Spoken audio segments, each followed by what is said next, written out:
देखिए भैया, chapter number 5 magnetism and matter काफी सारा पढ़ा दूंगा, ठीक है। और पीडीएफ में घर पे भेज दूंगा करने के लिए, और रिकॉर्डिंग भी आपके पास आई जाएगी।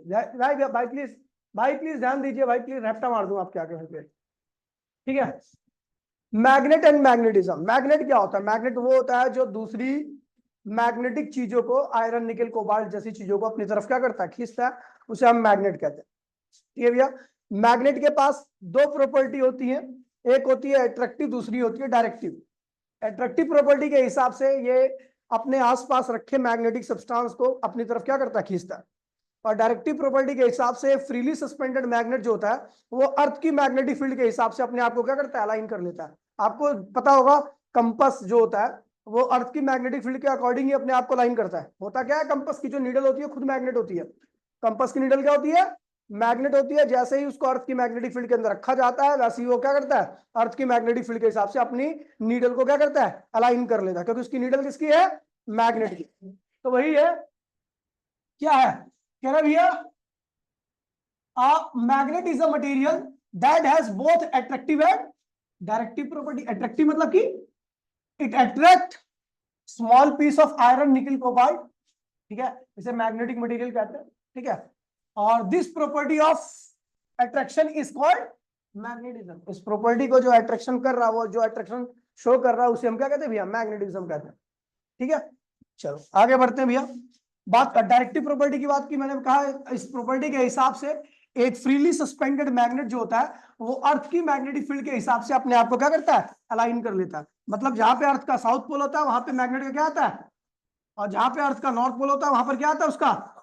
तो ये हमेशा इसी, कैसे भी लिख दो ये ऐसे ही आ जाएगा। इसे कहते हैं डायरेक्टिव प्रॉपर्टी। क्या कहते हैं इसे, समझ गए। आगे बढ़ते भैया। तो टाइप ऑफ मैग्नेट, मैग्नेट के प्रकार कितने टाइप के होते हैं? एक होता है नेचुरल मैग्नेट, दूसरा होता है आर्टिफिशियल मैग्नेट। नेचुरल मैग्नेट वो मैग्नेट्स होते हैं जो नेचर में फ्रीली एग्जिस्ट करते हैं, उनको ना तो बनाने की आवश्यकता ना उनकी पोल स्ट्रेंथ घटाई या बढ़ाई जाती है। ऐसे मैग्नेट को हम नेचुरल मैग्नेट कहते हैं, ठीक है भैया। इसका एग्जांपल है लोडस्टोन, ठीक है भैया, और Fe3O2, ठीक है भैया। ये दोनों क्या है, सॉरी नेचुरल मैग्नेट है, ये आपको नेचर में ऐसा फ्रीली मिल जाएंगे, ठीक है। दूसरा होता है आर्टिफिशियल मैग्नेट। वैसे तो बहुत सारे टाइप के मैग्नेट होते हैं आर्टिफिशियल में, लेकिन मैंने कुछ ही मैग्नेट्स की बात की है जो यहाँ पर आप यूज करते हो। जैसे पहला क्या है भैया, बार मैग्नेट। बार मैग्नेट एक स्ट्रॉन्ग स्ट्रेट होता है, ठीक है, नॉर्मली बार जैसे चॉकलेट जैसा होता है, ठीक है। उसका एक साइड क्या होता है, नॉर्थ होता है, दूसरी साइड क्या होती है, साउथ होता है। ये क्या होते हैं, क्योंकि हमारे द्वारा बनाए जाते हैं तो जनरली क्या होते हैं, स्ट्रॉन्ग होते हैं, क्या होते हैं, ठीक है। दूसरा होता है हॉर्स शू मैग्नेट। यहाँ पर हॉर्स शू लिख दिया इसने, क्योंकि ये हॉर्स यानी घोड़ा और शू मतलब उसका जूता, यू शेप के होते हैं ऐसे। इस तरीके का आपने कार्टून में ऐसे मैग्नेट्स को देखा होगा, देखा ना, कार्टून वगैरह में यू शेप के, ठीक है, horse shoe magnet. Basic property of magnet, magnet की कुछ बेसिक प्रॉपर्टी होती है जो कि आपको ध्यान रखनी है। पहली क्या है, अट्रैक्टिव प्रॉपर्टी। अट्रैक्टिव प्रॉपर्टी के हिसाब से मैग्नेट जो होता है अपने आसपास रखे गए जो मैग्नेटिक सब्सटेंस होते हैं उनको क्या करता है, अपनी तरफ खींचता है। क्या करता है, खींचता है। और यह खिंचाव मैग्नेट की दो जगह पर सबसे ज्यादा होता है, जिनको हम पोल्स कहते हैं, ठीक है। और ऐसा दो जगह पर ज्यादा होता है, इसका मतलब पोल्स की संख्या भी क्या होती है, दो ही होती है, ठीक है भैया। तो लिखा हुआ है a magnet attracts the small piece of iron, cobalt, nickel, etc.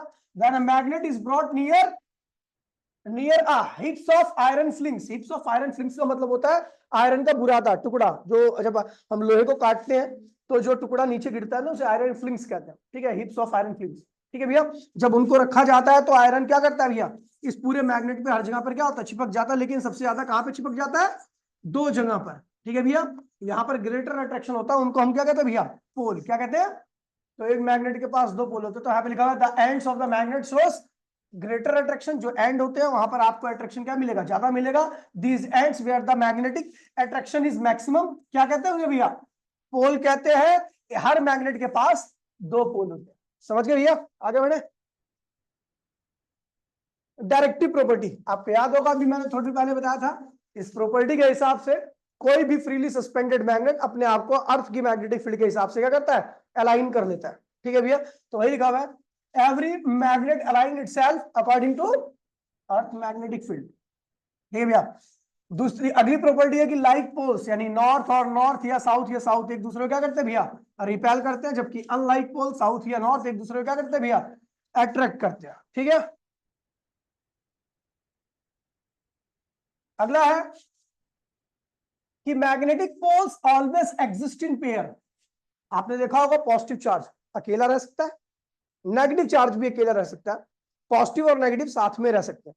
जहां पे पॉजिटिव और नेगेटिव साथ में रहते हैं उसको कहते हैं डाइपोल। क्या कहते हैं उसे, नेगेटिव अगर अकेला चार्ज है तो उसको नेगेटिव बोलते हैं, और पॉजिटिव अकेला चार्ज है तो उसे पॉजिटिव बोलते हैं। मतलब चार्ज मोनो हो सकता है, सिंगल हो सकता है, और डाई भी हो सकता है, दो भी हो सकता है प्लस माइनस के साथ। लेकिन जो मैग्नेट होता है ना वो हमेशा डाई ही होता है, कभी मोनोपोल नहीं होता। या मोनोपोल का मतलब केवल नॉर्थ हो किसी के पास या केवल साउथ हो, ऐसा नहीं होता। हमेशा क्या होगा, डाई ही होगा। आप किसी भी मैग्नेट को ले लो, उसमें दो पोल है नॉर्थ और साउथ, आप सोचो कि उसको तोड़ करके दो टुकड़े में कर दें और उसका नॉर्थ और साउथ अलग हो जाए, ऐसा कभी नहीं कर सकते आप। कितने भी टुकड़े करते जाओ, हर एक पीस क्या होगा, नया मैग्नेट बनता जाएगा, उसके पास दो पोल रहेंगे नॉर्थ और साउथ, और दोनों की स्ट्रेंथ क्या रहेगी, एक जैसी रहेगी। समझ गया, तो वही लिखा हुआ है, if we try to isolate मतलब अलग करना, two poles of magnet from each other breaking the magnet in the middle, each broken parts of, क्या लिखा है, broken parts is found to be a magnet. क्या मिलता है, ये जो टूटा हुआ टुकड़ा होता है वो भी क्या होता है, मैग्नेट होता है, जिसके पास दो पोल होते हैं नॉर्थ और साउथ एट इट्स एंड। ठीक है, उसके एंड पर even up to atomic level atom behave like a dipole. Atomic level तक तोड़ते जाओ, जो एटम मिलेगा ना वो भी क्या होगा, डाइपोल रहेगा, मतलब उसके पास एक नॉर्थ एक क्या रहेगा, साउथ रहेगा। ठीक है, तो ये रहा। ठीक है, अब इसका मतलब हमने एक कंक्लूजन निकाला कि जो पोल्स होते हैं यानी मैग्नेट जो होते हैं वो हमेशा किसकी फॉर्म में आते हैं, पेयर की फॉर्म यानी डाई की फॉर्म में आते हैं। एक नॉर्थ रहेगा, दूसरा क्या रहेगा, साउथ रहेगा। अच्छा, इसको करने के लिए, इसको प्रूफ करने के लिए एक एक्सपेरिमेंट भी किया गया। एक्सपेरिमेंट क्या प्रूफ हो सकता है इसका, आपको याद है गॉस थ्योरम। अगर आप गॉसियन सरफेस के अंदर पॉजिटिव चार्ज रख देते हो तो फ्लक्स क्या होता है, पॉजिटिव, प्लस क्यू अपॉन में एप्सिलॉन नॉट, है ना। अगर इसी गॉसियन सरफेस के अंदर आप नेगेटिव चार्ज रख दो तो फ्लक्स क्या होता है, माइनस क्यू अपॉन में एप्सिलॉन नॉट। अगर इसके अंदर दोनों चार्ज रख दो, माइनस क्यू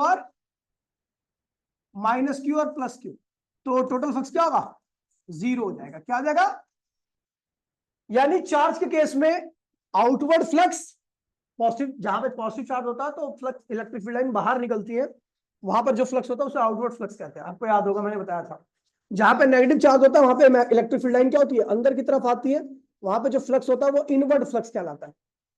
ठीक है, और जहां पर दोनों चार्ज एक साथ में होते हैं वहां का फ्लक्स क्या होता है भैया, जीरो होता है। हम देख रहे हैं चार्ज के केस में आउटवर्ड भी हो सकता है, इनवर्ड भी हो सकता है, और जीरो भी हो सकता है। जीरो कब हो रहा है, जब डाइपोल है, जब क्या है। लेकिन अगर आप किसी भी मैग्नेट को गॉसियन सरफेस के अंदर रख दो, फ्लक्स की वैल्यू सदैव क्या आती है, जीरो ही आती है। तो इसका मतलब फ्लक्स जीरो कब आता है, डाइपोल केस में, और इसके मैग्नेट के हर केस में क्या आ रहा है, जीरो ही आ रहा है। इसका मतलब हर केस में क्या, डाइपोल ही है, हर केस में क्या है। तो भैया यहां से भी गॉस थ्योरम अप्लाई करके भी आप ये प्रूफ कर सकते हो कि मैग्नेट कभी मोनोपोल में एग्जिस्ट करता ही नहीं है। मोनोपोल मतलब सिंगल पोल, केवल नॉर्थ होता तो फ्लक्स पॉजिटिव होता, केवल साउथ होता फ्लक्स क्या होता, नेगेटिव होता। लेकिन फ्लक्स हमेशा जीरो आ रहा है, तो इसका मतलब दोनों है, नॉर्थ और साउथ दोनों है। समझ गए, आगे बढ़ते हैं भैया, बात करते हैं मैग्नेटिक इंडक्शन। प्रॉपर्टी का नाम क्या है भैया, मैग्नेटिक इंडक्शन। ये प्रॉपर्टी कहती है, आपने देखा भी होगा नॉर्मली कि आप नया पेचकस प्लास लाते हो तो उनके अंदर मैग्नेटिक प्रॉपर्टी नहीं रहती। कुछ समय यूज करने के बाद आप देखते हो कि वो छोटे छोटे नट वगैरह को अपनी तरफ खींचने लगते हैं। देखा आपने, लड़कियों ने देखा होगा क्योंकि लड़कियां ऐसे काम नहीं करती, लेकिन लड़के जनरली देखते पेचकस वगैरह का इस्तेमाल करते तो देखते होंगे कि भैया वहां पे छोटे छोटे नट्स उसके अंदर पेचकस वगैरह के अंदर चिपक जाते हैं। यानी जो पेच वगैरह है वो क्या मैग्नेटिक सब्सटेंस है, जो कि स्टील या फिर आपका नॉर्मली वो आयरन का या फिर निकल वगैरह का मिक्सर का बना होता है। वो अगर पेचकस से चिपक रहे इसका मतलब पेचकस का ऐसा बिहेव कर रहा है, मैग्नेट की तरह। जबकि स्टार्टिंग में हम लाए थे तो मैग्नेट नहीं था, लेकिन कुछ वक्त बाद क्या हुआ, मैग्नेट की तरह बिहेव करने लगा। इसका मतलब ये हुआ कि हम जब उसके साथ काम कर रहे थे तो कुछ टाइम बाद उसके अंदर खुद ही मैग्नेटिज्म आ गया। वो किसी स्पीकर के मैग्नेट के संपर्क में आया होगा, या किसी भी इलेक्ट्रिसिटी में, आपको पता है जहां इलेक्ट्रिसिटी होती है वहां पर मैग्नेटिक फील्ड लाइन होती है, उसके संपर्क में आया होगा। जब ऐसे सब्सटेंस जो मैग्नेटिक फील्ड में संपर्क में आने पर खुद मैग्नेट की तरह बिहेव करने लगते हैं, उन्हें मैग्नेटिक सब्सटेंस कहते हैं। और इस प्रोसेस को हम मैग्नेटिक इंडक्शन कहते हैं। क्या कहते हैं इसे? और इस प्रॉपर्टी को हम इंडक्टिव प्रॉपर्टी भी कहते हैं। तो वही लिखा हुआ है इसमें, ठीक है। क्या लिखा हुआ? Magnet induces magnetism. एक मैग्नेट जो होता है वो दूसरे के अंदर मैग्नेटिज्म, मैग्नेटिज्म मतलब कि अट्रैक्टिव प्रॉपर्टी ला देना in a magnetic substance placed near it. जो मैग्नेटिक सब्सटेंस उस मैग्नेट के पास में रखा हुआ है, वो मैग्नेट उसके अंदर क्या ला देता है? मैग्नेटिज्म ला देता है। क्या ला देता है? और this phenomena is called magnetic induction. इस फिनोमिना को हम क्या कहते हैं भैया? मैग्नेटिक इंडक्शन कहते हैं। ठीक है भैया, ये ध्यान रखना। some important definition connected with magnetism। सबसे पहले क्या है भैया? Magnetic field. इलेक्ट्रिक फील्ड याद है? इलेक्ट्रिक फील्ड होती है, इलेक्ट्रिक फील्ड होती है एक चार्ज के आसपास का वो क्षेत्र, वो रीजन जहां तक एक चार्ज के इन्फ्लुएंस को एक्सपीरियंस किया जा सके।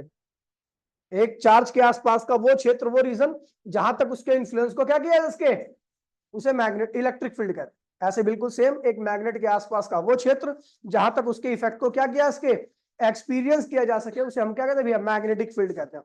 अब मैग्नेटिक फील्ड है तो मैग्नेटिक फील्ड लाइन भी होगी। लाइंस के बीच में सेपरेशन जितना कम होगा, इंटेंसिटी मैग्नेट की स्ट्रेंथ क्या होगी? मैग्नेटिक फील्ड की स्ट्रेंथ उतनी क्या होगी? ज्यादा होगी। मैग्नेटिक फील्ड के बीच में जब गैप्स ज्यादा हो जाएंगे तो स्ट्रेंथ क्या होगी? कम हो जाएगी। यहाँ पर स्ट्रेंथ क्या रहेगी? ज्यादा, क्योंकि गैप क्या है? कम। यहाँ पे स्ट्रेंथ क्या रहेगी? कम, क्योंकि गैप क्या है? ज्यादा। ये लिखा हुआ है V1 is greater than V2। यहाँ पर सेपरेशन कम है इसलिए इसकी स्ट्रेंथ क्या है? ज्यादा। यहाँ पे सेपरेशन ज्यादा इसलिए इसकी स्ट्रेंथ क्या है? कम। वही लिखा हुआ है। क्या लिखा हुआ है? The space around the magnet with in which its influence can be experienced is called magnetic field. The strength can be given by relative closeness in between the field lines. Field lines के बीच में जितनी closeness रहेगी, magnetic strength क्या होगी? उतनी ज्यादा रहेगी। Field lines के बीच में दूरी जितनी ज्यादा रहेगी, मैग्नेटिक स्ट्रेंथ उतनी कम रहेगी। वही लिखा है, उसी आधार पर लिखा हुआ है। अच्छा, ये दोनों ही फील्ड लाइन जो है वो यूनिफॉर्म मैग्नेटिक फील्ड है। कैसे पता? क्योंकि मैग्नेटिक फील्ड वेक्टर क्वांटिटी होती है। क्या होती है? और वेक्टर क्वांटिटी के पास मैग्नीट्यूड और डायरेक्शन दोनों होती है। अगर दोनों में से कोई एक भी चीज चेंज हो जाए तो ये क्या होगा? चेंज हो जाएगा। कह रहा है यूनिफॉर्म। इसमें आप देख रहे हो कि ये जो इनके बीच में सेपरेशन है, ये वाला डायग्राम देखो, इसमें इस वाले डायग्राम में देखो मैग्नेटिक फील्ड के बीच में सेपरेशन चेंज हो रहा है। चेंज हो रहा है क्या? नहीं हो रहा। मतलब इनकी मैग्नीट्यूड, इनका इसका स्ट्रेंथ क्या सेम है। दूसरा, इसकी डायरेक्शन कहीं चेंज हो रही है? नहीं चेंज हो रही, मतलब डायरेक्शन भी सेम है। तो ये क्या है? Uniform magnetic field. इसमें देखो, क्या इन फील्ड लाइंस के बीच में सेपरेशन चेंज हो रहा है? नहीं हो रहा। क्या सेपरेशन नहीं चेंज हो रहा, मतलब मैग्नीट्यूड क्या है? सेम है। दूसरा, इनकी डायरेक्शन चेंज हो रही है? नहीं चेंज हो रही, मतलब क्या है? इनकी डायरेक्शन भी क्या है? सेम है। तो जहां पर मैग्नीट्यूड सेम रहता है, डायरेक्शन सेम रहती है, वहां पे इलेक्ट्रिक मैग्नेटिक फील्ड क्या होती है? यूनिफॉर्म होती है। अगर चेंज, ये देखो, ये इलेक्ट्रिक मैग्नेटिक फील्ड है तो ये नॉन यूनिफॉर्म है, क्योंकि यहाँ पे सेपरेशन क्या है? कम है। मैग्नीट्यूड अलग होगा, ज्यादा होगा। यहाँ पे सेपरेशन ज्यादा है तो मैग्नेटिक फील्ड क्या होगी? कम होगी, यहाँ पर इंटेंसिटी कम होगी। ठीक है भैया, तो ये क्या है? नॉन यूनिफॉर्म है। ये ऐसी क्या है भैया? यूनिफॉर्म कहलाती है। ठीक है, क्या भैया? नीचे लिखा हुआ है, क्या लिखा हुआ है? A magnetic field in a region is said to be uniform if it has same magnitude and direction at all points that region। कह रहा भैया किसी रीजन में यूनिफॉर्म मैग्नेटिक फील्ड आप जब कहोगे जब उस रीजन में हर जगह पर मैग्नेटिक फील्ड की वैल्यू क्या रहेगी भैया? सेम रहेगी। हाँ भाई, आज ही हो स्किल यार्ड पे, स्किल्स यार्ड पे आज, स्किल्स यार्ड पे।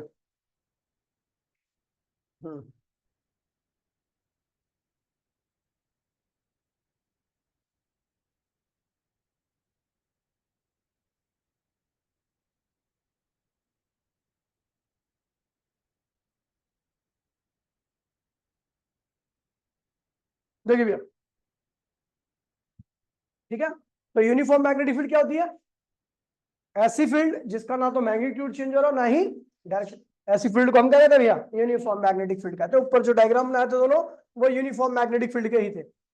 अगर अब ये मैग्नेटिक पोल, तो भैया अगर आपको याद होगा मैंने अभी बताया था, मैग्नेटिक पोल वो रीजन होता है मैग्नेट का जहां पर आपको अट्रैक्शन सबसे ज्यादा दिखता है ना, उसे मैग्नेटिक पोल कहते हैं। आपको बता दूं, मैग्नेटिक पोल जहां पर होता है वहां पे मैग्नेटिक फील्ड के लाइंस के बीच में जो सेपरेशन होता है वो क्या होता है, बहुत कम होता है।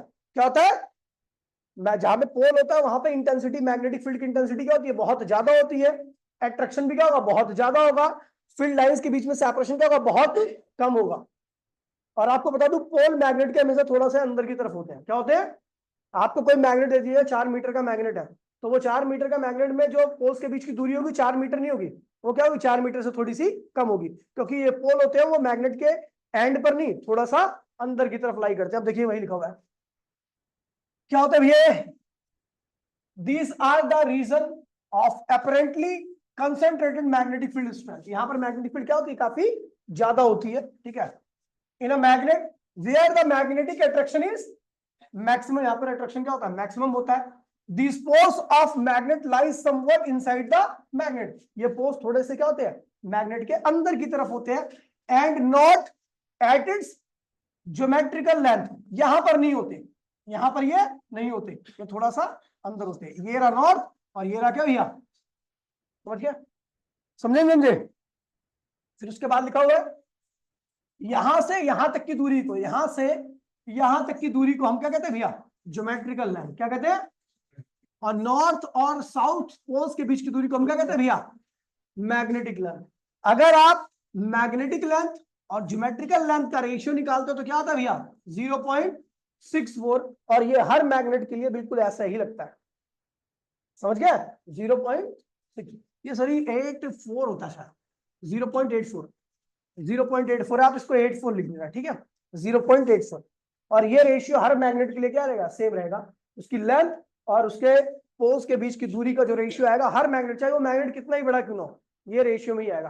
कहने का मतलब है कि अगर एक मैग्नेट 1 मीटर का है तो उसके पोल्स के बीच की दूरी क्या है, 84 सेंटीमीटर होगी। एक मैग्नेट क्या है भैया, 100 मीटर का है तो उसके पोल्स की दूरी क्या होगी, 84 मीटर होगी। एक मैग्नेट क्या है आपका 1000 मीटर का है तो उसके पोल्स की दूरी क्या होगी, 840 मीटर होगी। समझ गया, तो रेशियो यही आएगा आपका। पोल्स कैसी क्वांटिटी होती है भैया,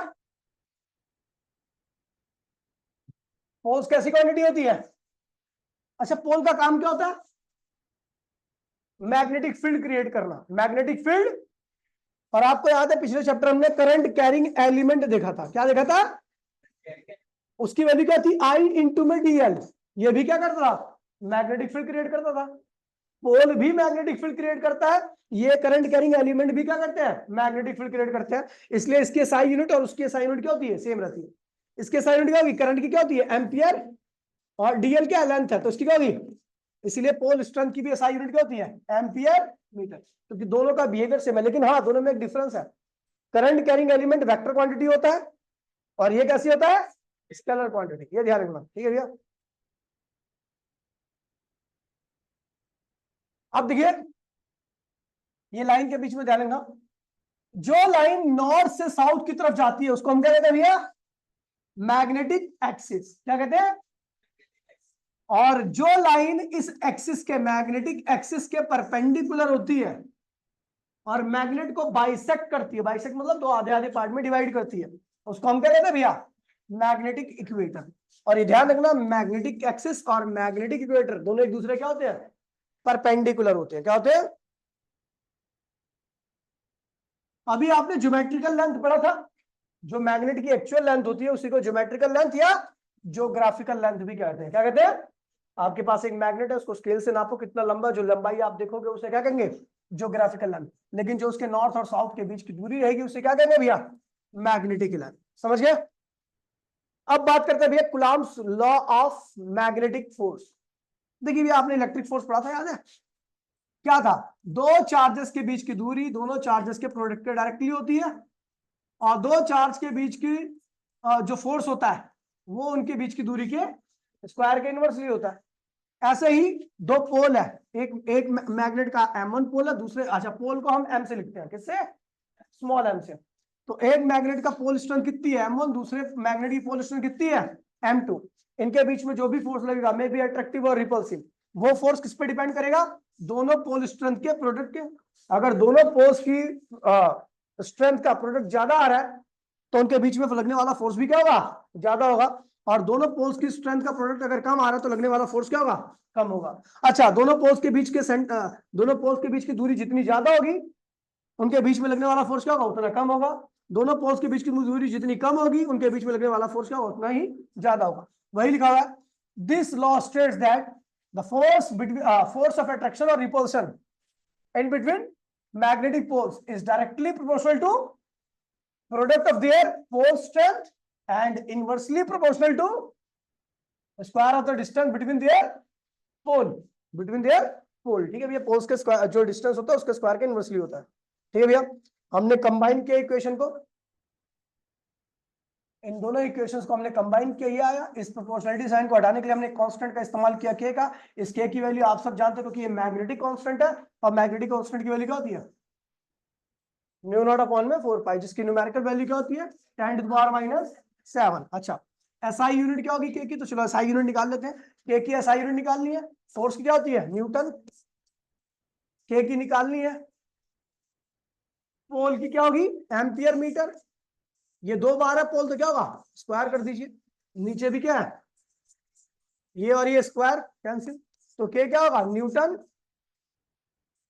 तो न्यूटन पर एम्पियर स्क्वायर। ठीक है भैया, ये के की क्या होगी एसआई यूनिट, तो आप यहां पे भी लगा सकते हैं न्यूटन पर एम्पियर स्क्वायर, के की एसआई यूनिट। ठीक है भैया, आगे बढ़ते हैं भैया, बात करते हैं, बहुत इंपॉर्टेंट टॉपिक है, बहुत ज्यादा पूछे आता है। नाम है इसका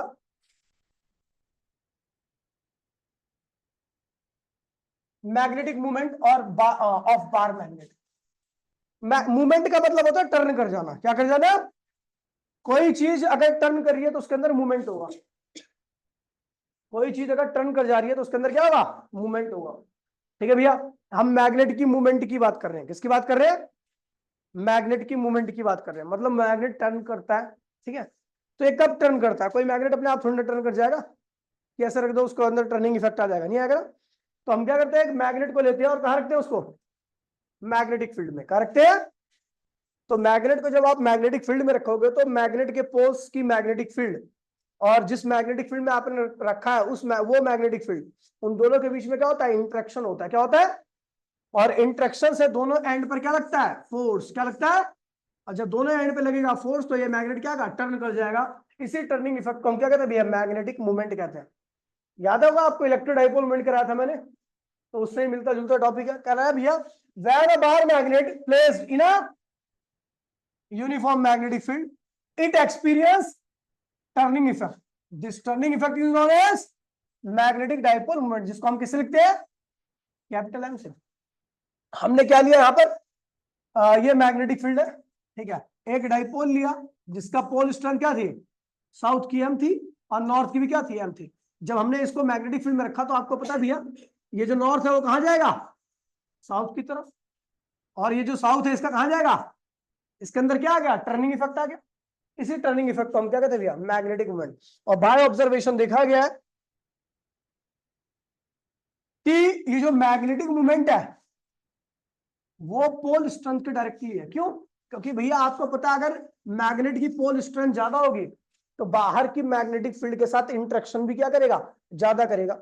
ज्यादा इंटरेक्शन दोनों एंड पर ज्यादा फोर्स लगाएगी और ज्यादा फोर्स से ये मैग्नेट टर्न क्या करेगा, ज्यादा करेगा।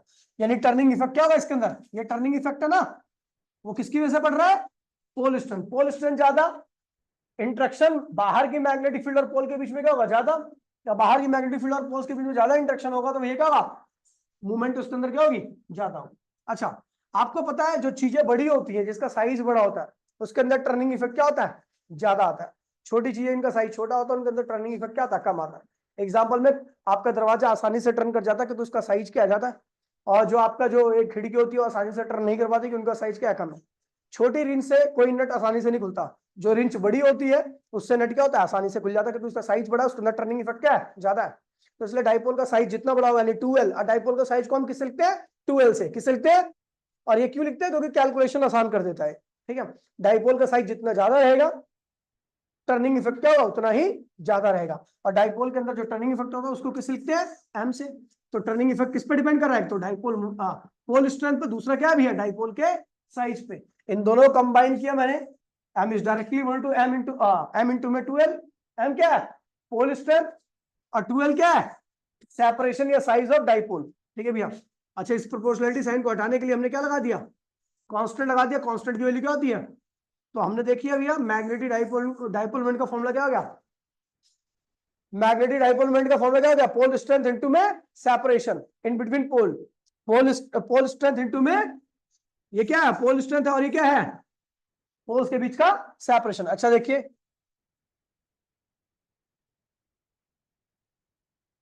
so dipole moment is the product of pole strength and separation in between poles। ठीक है भैया। कह रहा भैया डाइपोल मोमेंट कैसी क्वांटिटी होती है, आपको याद है मैंने इलेक्ट्रिक डाइपोल बताया था, इलेक्ट्रिक डाइपोल में उसकी डाइपोल मोमेंट कैसी थी, इलेक्ट्रिक फील्ड की डायरेक्शन क्या होती है, प्लस से माइनस क्या थी, तो जो डाइपोल था उसकी डाइपोल मोमेंट कैसी थी, माइनस से प्लस।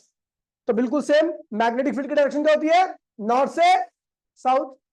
तो मैग्नेटिक डाइपोल मोमेंट की डायरेक्शन क्या होगी, साउथ से नॉर्थ। ये ध्यान रखना, मैग्नेटिक फील्ड की उल्टी होती है। ठीक है, तो यहाँ पे लिखा हुआ है डायरेक्शन क्या होती है, कैसी क्वांटिटी है, वेक्टर क्वांटिटी। इसकी वेक्टर फॉर्म क्या होती है, एम वेक्टर इक्वल्स टू में पोल स्ट्रेंथ इनटू में 2l। अच्छा, ये स्केलर क्वांटिटी है, इसी के ऊपर इसके वेक्टर नहीं लगाया मैंने, किसके ऊपर वेक्टर लगाया, उनके बीच के सेपरेशन यानी 2l के बीच ऊपर। एसआई यूनिट क्या होगी, एम्पियर मीटर स्क्वायर, क्योंकि आपको पता है ये क्या, इसकी क्या होती है एम्पियर मीटर और इसकी क्या होगी मीटर। एम्पियर मीटर और मीटर क्या होगा, एम्पियर मीटर स्क्वायर। अच्छा, अच्छा डायमेंशन क्या होगा, ए का ए और मीटर स्क्वायर का क्या लिख दिया, एल स्क्वायर। अच्छा, डाइपोल मोमेंट की डायरेक्शन क्या होगी, मैग्नेटिक फील्ड के उल्टा, अपोजिट टू मैग्नेटिक फील्ड। कहां से कहां पे निकलती है, नॉर्थ से। तो डाइपोल मोमेंट क्या होगा, डायग्राम देखो पीछे, मैग्नेटिक फील्ड कहां जा रही है, इसकी मूवमेंट कहां हो रही है, साउथ से नॉर्थ, उल्टा हो रहा है ना। चलो अब देखिए भैया, ठीक है। और ये कह रहा है कि डाइपोल मोमेंट होती है जिसकी वैल्यू क्या रखी है, m इक्वल्स टू में स्मॉल m इनटू में 2l। ये किसी भी मैग्नेट के लिए हमेशा क्या होती है, फिक्स होती है। एक बार मैग्नेट ले लो, उसकी डाइपोल मोमेंट क्या रहेगी, फिक्स रहेगी। ठीक है भैया, क्योंकि उसकी पोल स्ट्रेंथ आप चेंज नहीं कर सकते, पोल्स के बीच की दूरी भी आप चेंज नहीं कर सकते। ठीक है भैया, तो डाइपोल मोमेंट क्या होती है, किसी मैग्नेट के लिए फिक्स रहती है, लेकिन हाँ अलग अलग मैग्नेट के लिए इसकी वैल्यू क्या होती है, अलग अलग होती है। ठीक है, अब देखिए ये क्या बताती है भैया, मैग्नेट की स्ट्रेंथ को। मैग्नेट की अगर डाइपोल मोमेंट ज्यादा रहेगी, किसी मैग्नेट को मैग्नेटिक फील्ड में रखा, वो उसके अंदर ज्यादा मूवमेंट दिख रही है, तो इसका मतलब वो मैग्नेट क्या है, स्ट्रॉन्ग मैग्नेट है, उसकी मैग्नेट की स्ट्रेंथ क्या है, ज्यादा है। और अगर कोई उसी मैग्नेटिक फील्ड में आपने एक मैग्नेट रखा, उसके अंदर मूवमेंट क्या हो रही है, कम हो रही है, तो इसका मतलब वो कैसा मैग्नेट है, वीक मैग्नेट है। ठीक है, अच्छा ये ज्यादा रहेगा, मैग्नेटिक मोमेंट ज्यादा रहेगा, तो स्ट्रेंथ ऑफ मैग्नेट क्या रहेगी, ज्यादा रहेगी। समझ गया। अब ये बहुत ज्यादा इंपॉर्टेंट बात बता जा रहा हूं मैं आपको। ठीक है, ये नॉर्मल कैलकुलेशन है, इसे ध्यान रखना। ठीक है,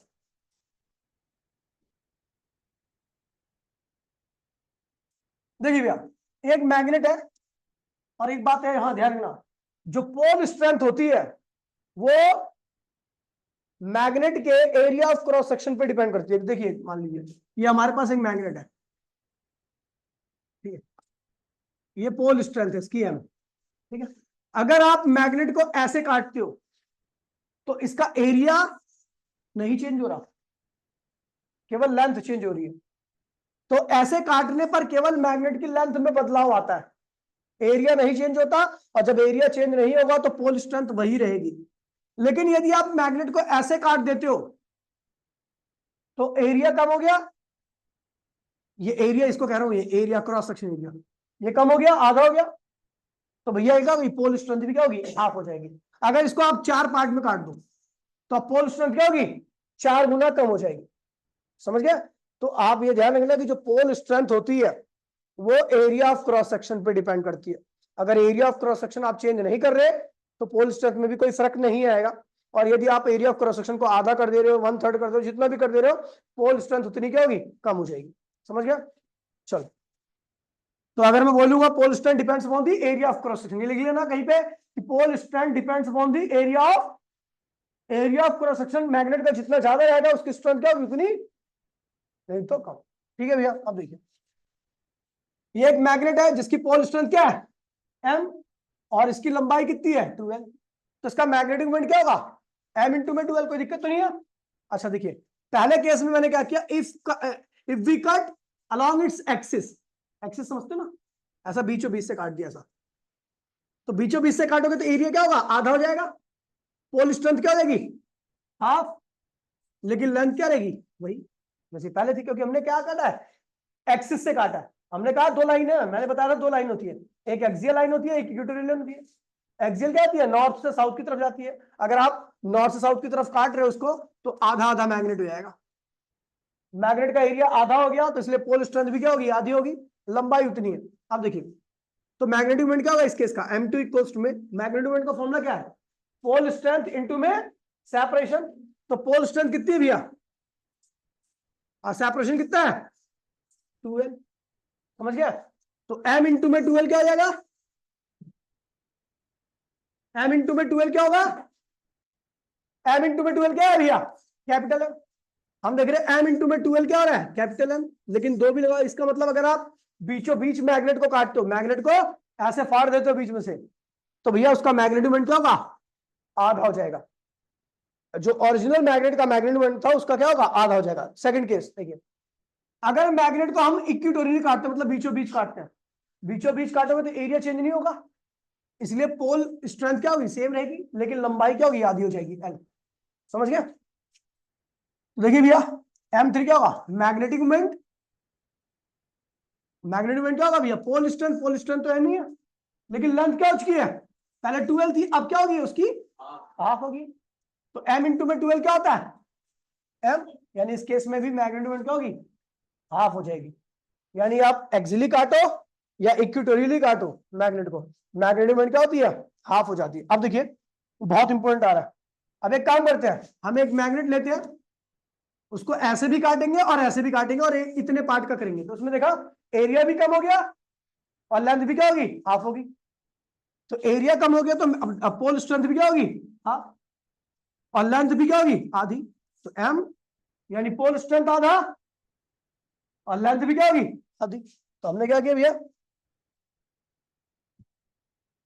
पोल स्ट्रेंथ क्या होगी, आधी, और लेंथ भी क्या होगी, आधी। तो हमने देखा भैया m इंटू में 12 क्या होता है, m, और 2 इंटू में 2 क्या हो जाएगा, भैया, यानी डाइपोल मोमेंट क्या होगी, 4 गुना कम हो जाएगी।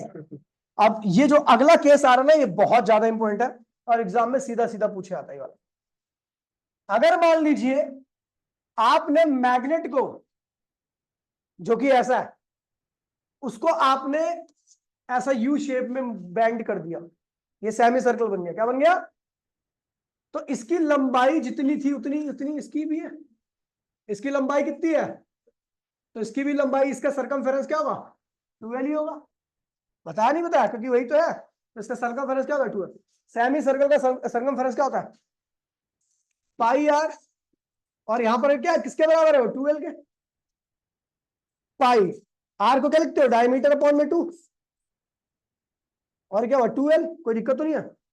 तो डायमीटर क्या आएगा, ये 2 इधर जाएगा तो क्या होगा 4l, और ये पाई इधर जाएगा तो क्या होगा, यानी दोनों इस सेमी सर्कल का जो डायमीटर आया, ये सेमी सर्कल, उसका डायमीटर क्या है 4l अपॉन में पाई। अच्छा, मैग्नेटिक मोमेंट का फॉर्मूला क्या होता है, पोल स्ट्रेंथ इनटू में सेपरेशन। तो पोल स्ट्रेंथ अभी भी क्या है, m है, और सेपरेशन क्या है, डायमीटर के बराबर है, और डायमीटर हम ऑलरेडी निकाल चुके, कितना रहा है 4l अपॉन में पाई। तो m, इसको लिख दीजिए, 4l को क्या लिख दीजिए 2l इंटू में 2 अपॉन में पाई। तो m इंटू में 2l क्या होता है, डाइपोल मोमेंट, तो उसको क्या लिखते हैं भैया, कैपिटल M। इस 2 को इधर लगा दीजिए, और ये तो जो नया एक, अगर आप एक बार मैग्नेट को मोड़ करके सेमी सर्कल में बना देते हो, तो उसका जो नया मैग्नेटिक मोमेंट होगा क्या होगा, 2m अपॉन में पाई। 2m अपॉन में, ये बढ़ गया घट गया, ये घट गया, क्योंकि 2 जो ये 2 है और पाई की वैल्यू क्या होती है 3.14, तो जाहिर सी बात है मैग्नेटिक मोमेंट क्या हो गया, कम हो गया। मतलब आप कुछ भी करते हो, एक बार मैग्नेट का मैग्नेटिक मोमेंट मैक्सिमम जब भी होता है जब वो स्ट्रेट होता है, उसके अलावा आप कुछ भी कर दोगे उसका मैग्नेटिक मोमेंट क्या होगा, कम ही हो जाएगा। समझ गया, ये ध्यान रखना, मतलब उसकी स्ट्रेंथ आपकी कम हो जाएगी। ठीक है, तो भैया इतना ही पढ़ाया था मैंने दूसरे बैच में, आप लोगों को भी इतने पढ़ाया मैंने, इसकी पीडीएफ भेज देनी है, ठीक है आपको। तो मिलते रहिए क्लास में, आज के लिए इतना ही। बाय बाय, जय हिंद, जय भारत। और सुन लीजिए भैया, स्किल्स यार्ड वाली क्लास भी MWF में अब मैंने अल्टरनेट कर दिया। आपकी DTS में स्किल्स यार्ड की भी क्लास जो थी रेगुलर बैच वाली, अभी 1 महीने के लिए अल्टरनेट कर दी। तो आपको अगर MWF में भी आना है 5 बजे तो आ सकते हो वहाँ पे, स्किल्स यार्ड सेम चल रहा है।